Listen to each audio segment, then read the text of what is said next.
Mali kunnafoni.net jabarani filɛlibagaw an minnu tɛ sɛgɛn n'aw tɛ ɲinɛ n'aw sɔgɔlen banna sanga ni wagati Mali kɔnɔ ni Mali kɔ kan an ka foli bɛ aw bɛɛ lajɛlen an b'a fɔ aw ka bisimila aw ka émission mandi kɛnɛ kan n'o ye top star ye n'o de fɔ tant que aw bɛ ni émission in suit aw tɛ ɲɛnafin ye wa ni stress tɛ ɲɔgɔn ye donc bi aw ka lafiya kama an ye weleli bila an ka rappeur denmisɛnnin dɔ ma ale bɛ n bolo kɔrɔ yan n'a bɛna baro kɛ donc an b'a fɔ dɔrɔn restez connectés ko dumaniw bɛ ka nalen dɛ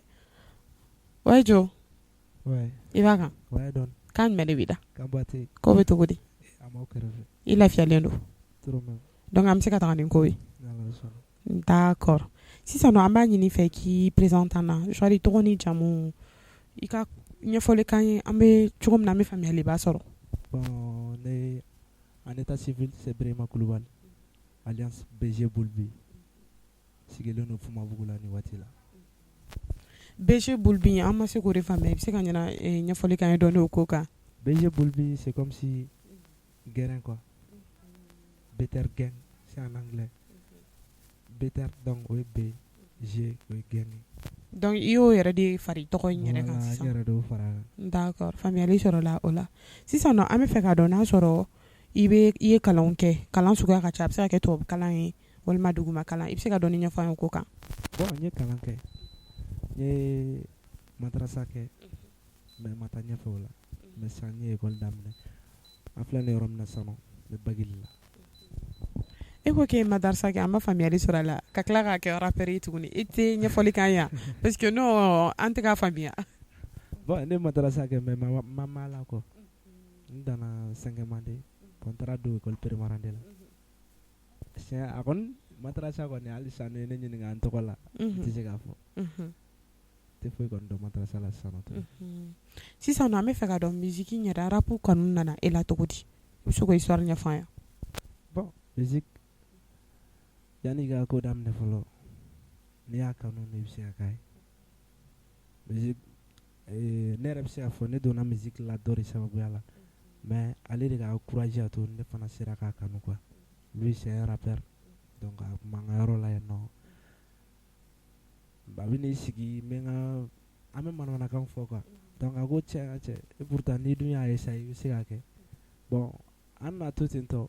chaque fois n'a nana sigi a bɛ ne wele parce que ko ne ka fɛngɛ ninnu de ka d'a ye quoi a bɛ ne wele donc an bɛ freestyle ni fɛnw kɛ n bɛ n ka manamanakan fɔ fo ka n'a kanu yɛrɛ don n yɛrɛ la n wulila o la k'a ko ɲɛɲini donc a daminɛna ten cogo de la. D'accord BG Bulbi faamuyali b'a sɔrɔ la i ka nin kuma in na mais sisan nɔ e yɛrɛ à part le rap i tɛ baara wɛrɛ kɛ yan. Si à part le rap. I bɛ baara jumɛn kɛ. I bɛ tariya fɛnɛ kɛ mais d'accord comment t'arrives à jongler ces deux i bɛ ka ninnu fila kɛ ɲɔgɔn fɛ cogo di. Musique et rap. Rap voilà. Ouais bon. Ah non rap et en même temps tariya quoi. Comment t'arrives à faire ces deux ensemble. Bon a man gɛlɛn. C'est comme si comme musique o tɛ fɛn tɛ waati bɛɛ quoi prestation ni fɛn ninnu olu tɛ waati bɛɛ donc i bɛ se ka musique kɛ i bɛ se ka baara kɛ a mana kɛ tariya o fɛn o fɛn tant que k'i to musique la i bɛ se ka baara kɛ i b'a fɔ i b'i ban de parce que an rappeur denmisɛnnin caman bɛ yen nɔ nin waati la n'u ye musique daminɛ carré kɔnɔ mɔgɔw mana sɔmi k'u bɛ ka bɔ dɔɔnin donc bɛɛ b'i sen bɔ baara la bon ni kɔni quant à moi c'est pas je voulais avoir an bɛ denmisɛnninya la nin waati la bon e y'i ci bila musique ma i tɛ baara wɛrɛ kɛ ala k'an kisi ni musique ma ɲɛ i bolo dun. Voilà ni musique ma ɲɛ. Musique tɛ ɲɛ bɛɛ bolo. A ma nɔgɔn dɛ. Voilà donc a bɛ ne kunna toujours musique don musique tɛ baara ka ɲi quoi métier kalan kɛ. Donc ani métier tɛ ɲɔgɔn cɛn i bɛ fɛ k'o de fɔ. Musique ni foyi tɛ ɲɔgɔn cɛ i bɛ se k'a fɔ i bɛ ban de. D'accord Bulbi faamuyali b'a sɔrɔ la o la. Sisan nɔ e yɛrɛ y'i yɛrɛ sɔrɔ game kɔnɔna la cogo di de aw yɛrɛ ka terme de don game kɔnɔna i yɛrɛ sɔrɔ o kɔnɔ cogo di. Game kɔnɔna la comme an filɛ nin yɔrɔ genre ka don ka sɔn studio kɔnɔ ka sɔn ni ninnu bɔ o ko ni ninnu daminɛra cogo di. Comme n y'a f'i ye cogo min n terikɛ in de y'an encouragé donc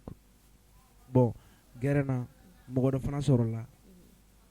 a se t'ale yɛrɛ mais ale fana bɛ dɔ dɔn quoi o y'ale terikɛ ye o fana bɛ se k'an dɛmɛ quoi hali ni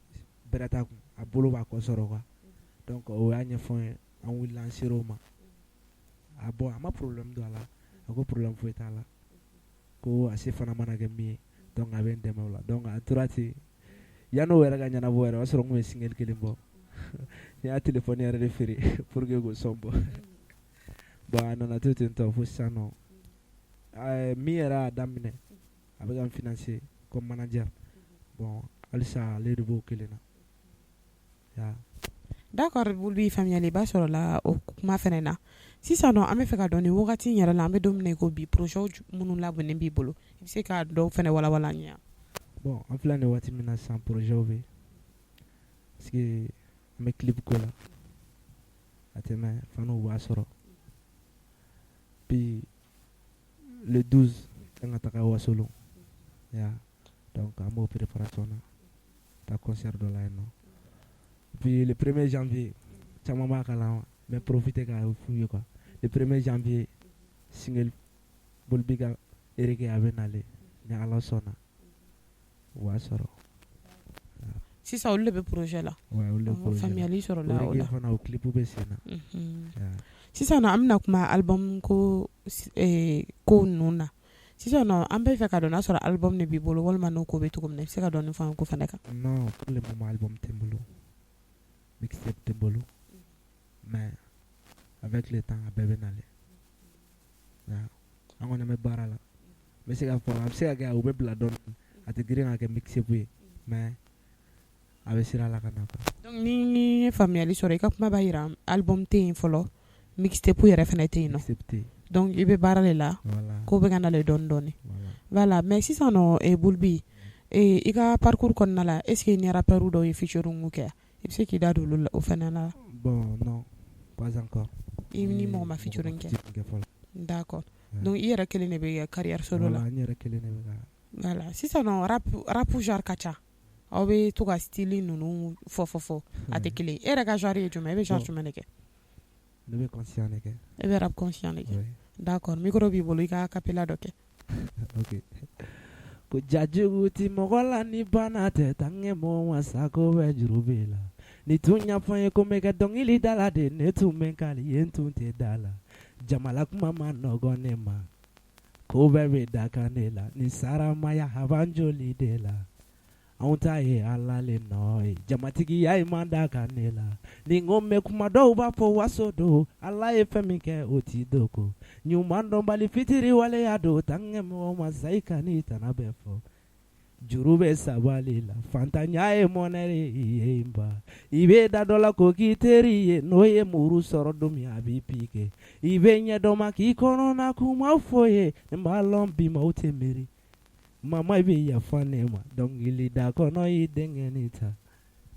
d'accord merci beaucoup Bulbi a yɔrɔnin diyara yɛrɛ de et puis voix ka di mais i ka style bɛ ka ne hakili jigin dɔ ta la muso ko ni jeans bi n t'a dɔn a bɛ fɔ jeans bi de wa je sais pas trop voilà a bɛ komi n'olu ka style ka surun dɔɔni ouais effectivement caman fana bɛ n ka son kɛ olu de ye quoi hali mɔgɔ baden de bɛ kan kɛ olu son kɛ olu de ka son ye d'accord an bɛ continuer n'an ka question ye hali bi voilà ni ye caman ɲininka o b'a fɔ ko musique ma nɔgɔn k'a ka gɛlɛn yɛrɛ de mais n'i ye question in poser kun e ka réponse bɛ kɛ jumɛn ye ko la bon musique ka gɛlɛn a ka nɔgɔn seulement n'i y'a kanu i t'a gɛlɛya ye quoi baara o baara n'i b'a la n'i y'a kanu i t'a gɛlɛya ye sisan nɔ i yɛrɛ ko i ka kuma daminɛ i ko le début c'était pas du tout facile i yɛrɛ ko k'i ka téléphone dɔ feere pour que i ka don studio la olu kɔfɛ i ye gɛlɛya minnu sɔrɔ i bɛ se k'i da don o la ka dɔ fana fɔ an ye k'o kan olu kɔfɛ an bɛ duguma halisa mais gɛlɛya in tɛ ban a kɔnɔna la quoi i bɛ se k'a fɔ waati dɔw la a bɛ nɔgɔya de sinon gɛlɛya in tɛ ban musique yɛrɛ kɔnɔna la waati bɛɛ gɛlɛya de don c'est comme si dɔnkili kɛlen i b'a fɔ kaso n t'a dɔn n'i bɛ k'a faamu en tant que i ye artiste i ye dɔnkilidala ye i bɛ kaso dɔ de kɔnɔna la quoi donc i tɛ se ka fɛn kɛ mɔgɔ tɔw bɛ min kɛ n'i ko k'i b'a kɛ u bɛ kuma wɛrɛ fɔ bon i bɛ fɛ ka fɛn min fana kɛ n'i ko k'i b'o fana kɛ a kuma ka ca quoi ya sinon gɛlɛya tɛ ban musique kɔnɔna la halisa dɛmɛbaga ko de bɛ an caman na quoi ne yɛrɛ kɛrɛnkɛrɛnnenya ne yɛrɛ an bɛ yɔrɔ min na sisan dɛmɛbagaw de t'an na sinon ni dɔnkili ko don ala o nɔgɔya ye ka ban quoi la bulubi faamuyali b'a sɔrɔ la i ka ni kuma la sisan nɔ an bɛ don min na i ko bi yɛrɛ sisan bulubi yɛrɛ hamina ko ye jumɛn ye rap ko in na n'a hamina ko cɛ ni ko m'o bɛɛ fɔ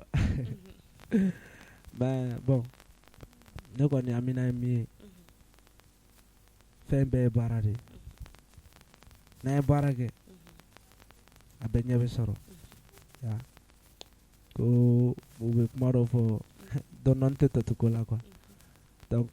MC minnu bɛ duguma artiste denmisɛnnin minnu bɛ duguma n'an ma se ka bɔ fɔlɔ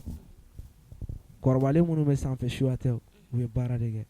donc ne yɛrɛ hakilina ye min halisa an ka baara kɛ an ka dɔ fara baara kan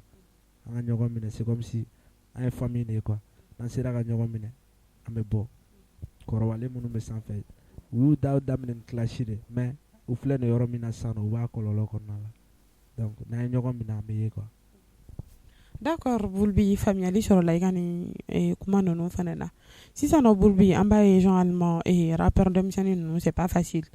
clash wa clash yɛrɛ bɛ ka kɛ nin kisɛ bilen ninnu ɲɔgɔn dɔgɔya ɲɔgɔn buruja sisan nɔ nin yɔrɔnin na conseil jumɛn de bɛ y'e bolo k'a lase i ɲɔgɔnnaw ma pour que cogo min na prise de conscience bɛ na bon ne filɛ nin yɔrɔ min na sisan olu minnu bɛ clash ni fɛnw kɛ u tɛ ka kɛ mɔgɔ la quoi n'i ye ne ɲininka ne b'a fɔ i tɛ clash kɛ mɔgɔ la quoi a waati la clash dan a waati ni bezi de mɔgɔw b'i lamɛn cɛ a ye karisa ta a ye karisa kɛ tantɔ o dan o yɔrɔ de ye quoi bon i bɛ to clash la hali n'i ka musique mɔgɔw b'i dɔn mais a tɛ taa yɔrɔ jan parce que i bɛ to ten tɔ i tɛna se ka dɔ wɛrɛ kɛ ni clash tɛ bon minnu kɔni bɛ clash kɛ et puis an bɛ ka an dɔgɔninw fana bɛ duguma mɔgɔw de b'a dɔnkili kɛlen i b'a fɔ message de quoi i b'i ta fɔ fɛrɛ la i bɛ fɛ a ka kɛ cogo min na vie ka kɛ cogo min na i b'i ta fɔ fɛrɛ la de quoi donc n'a an nana an ta kɛ ni fɛn ninnu ye minnu bɛ k'an lamɛn dɔw bɛ yen nɔ u b'a fɔ k'u b'a paratigi bon minnu bɛ k'an lamɛn a bɛ kɛ sababu ye ko wɛrɛ la na jamana kɔnɔna la quoi donc ni quant à moi clash ni fɛn nafa t'a la quoi d'accord Bulbi faamuyali sɔrɔla i ka nin kuma in réponse fana na an bɛ continuer toujours comme émission yɛrɛ tɔ man jan sera kuncɛma yɔrɔ ma question dɔ de b'an bolo fɛn jumɛn ka di Bulbi ye ni diɲɛlatigɛ fɛn bɛɛ fɛn min ka di ne ye diɲɛlatigɛ fɛn bɛɛ o ye ne ka mama de e mama de a kuma tɛ kɛ i tɛ fɛn jumɛn fana fɛ bon négligence i tɛ négligence de fɛ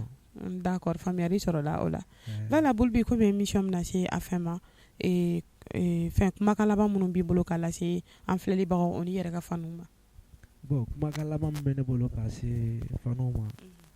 ani an filɛlibagaw ma nin waati la toujours a sɔgɔlen to top star plutôt donc a bɛ artistes ka activités sɔrɔ yan de a b'an ka activités sɔrɔ yan de et puis n b'a fɔ a ye toujours a connecté len to a bɛ se ka kɛ ko dɔ bɛ na a tɛmɛ quoi d'accord an k'o laban ni acapella dɔ ye ok d'accord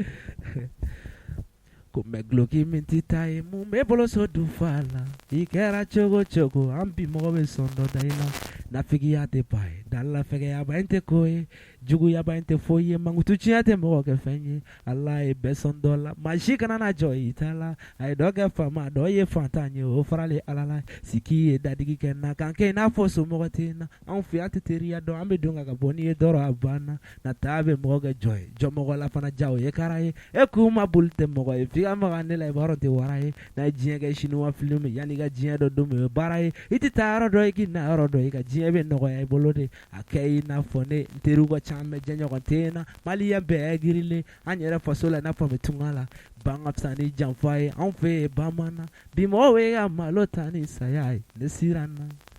Voilà, Bulbi, merci beaucoup. Okay. Non, c'était trop bien, son jara yɛrɛ de. Donc merci. Ok, merci beaucoup. Ayiwa an filɛlibagaw komi n y'a fɔ a ye an ni BG Bulbi de tun bɛ ɲɔgɔn bolo donc an bɔra an ye baro kɛ ne hakili la aw ni ne an bɛ an ka tata sɔrɔ a la o la dɔrɔn an b'a fɔ aw ye restez connectés sur Mali Kunnafoni.net le meilleur reste à venir inchallah.